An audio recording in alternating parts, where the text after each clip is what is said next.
Okay, I freely admit it, no need for an intervention. I have a problem. It's one of the reasons I've been committed to the train asylum. A love of American Flyer Royal Blue locomotives.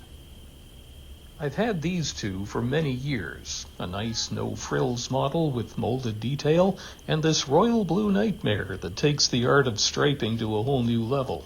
My idea. Both of them have always been great runners. In fact, I've never met a royal blue that didn't perform brilliantly. Until today. I've only had this wee beastie for a little over a year. It's kind of a nice example of a royal blue circa 1948, one with the wire handrails. When I got it, the flyer layout was still very much a twinkle in the eye. But we're good to go now. For the record, this is the first time I'll be running it on the track.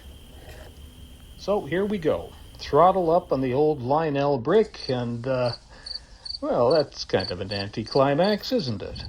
Clearly, we've got some problems on the inside of this one we have to deal with. Not too many problems on the outside, though. The shell looks really good. Just a couple of nicks here and there, but no damage, and no missing wheels or valve gear. Under the tender, it looks like the pickup wheels could use a bit of love, and underside of the loco, well, just some cleaning and lubrication. Hopefully.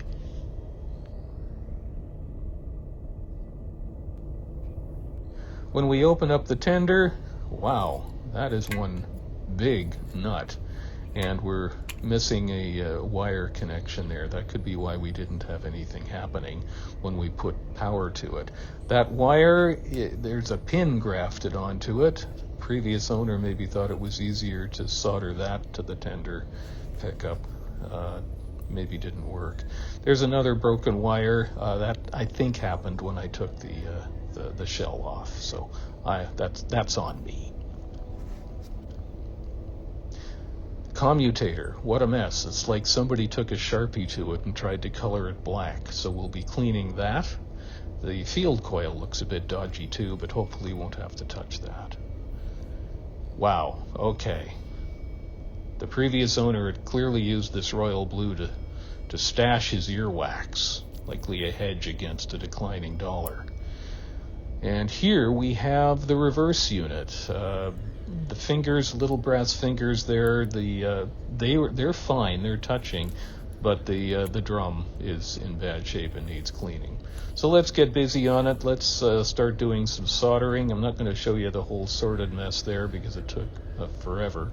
Took a lot less time to clean the commutator though, and I think it came out quite nice. Cleaned the ridges between the plates too, and all good.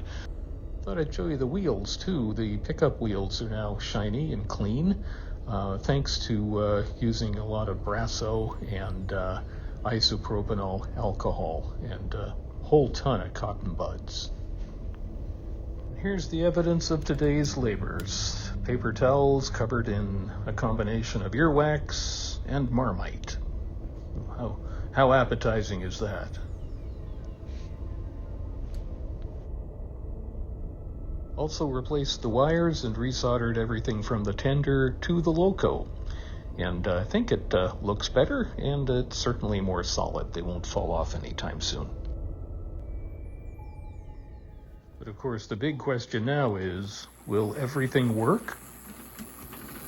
Oh, thank heavens for that.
think we may have established that this afternoon's labors were successful.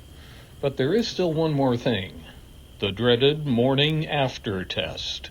No, not that one. You have to wait a lot longer for that one. This is the one where you get it all fixed up the night before, and then you fire it up the next day, and nothing. Maybe the little HO people have gone and sabotaged it or something. But it's like dead to the world again. So, fingers are crossed for the morning after test.